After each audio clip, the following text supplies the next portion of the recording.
Hey, Shine Team friends and family and clients. This is Rodney Shine coming from Shine Team Realtors. I'm in the Shine Team World Headquarters right now, and I wanted to jump on this episode and talk about 4 things that people commonly add to their home that can cause an issue at closing when you sell your home. So the 4 things that I want to talk to you about today are solar panels, security systems, swimming pools, and water softeners. I call them the 4 S's. So story time.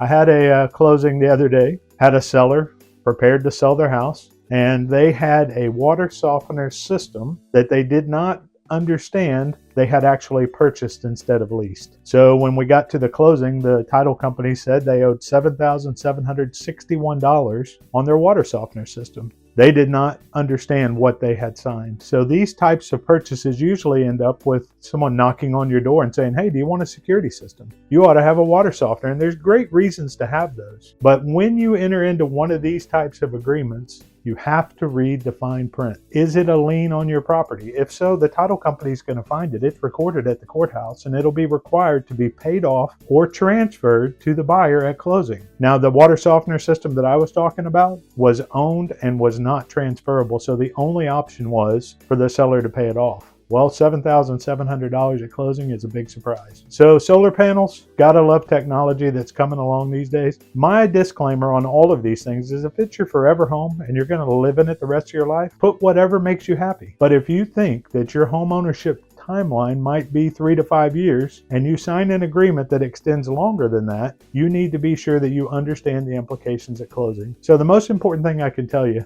when you're talking about solar panels, security systems, swimming pools, and water softener systems is understand what the fine print means. Understand that it's going to have to be paid off. It can kill a closing. You can basically be back on the market because most buyers don't want that surprise at closing. The best thing that we can do is know what we have to disclose and know what we have to sell. So there's a great way to get an idea of how these things could impact you. Swimming pools, they cost nowadays $70,000 to $100,000. They might be worth $30,000 to $50,000 when you go to sell. Talk to a professional. Come see us at the Shine Team. We can tell you all about it. We can work through your options with you and help you understand what you need to do in order to have a successful and smooth closing. Until next time, Rodney Shine from the Shine Team.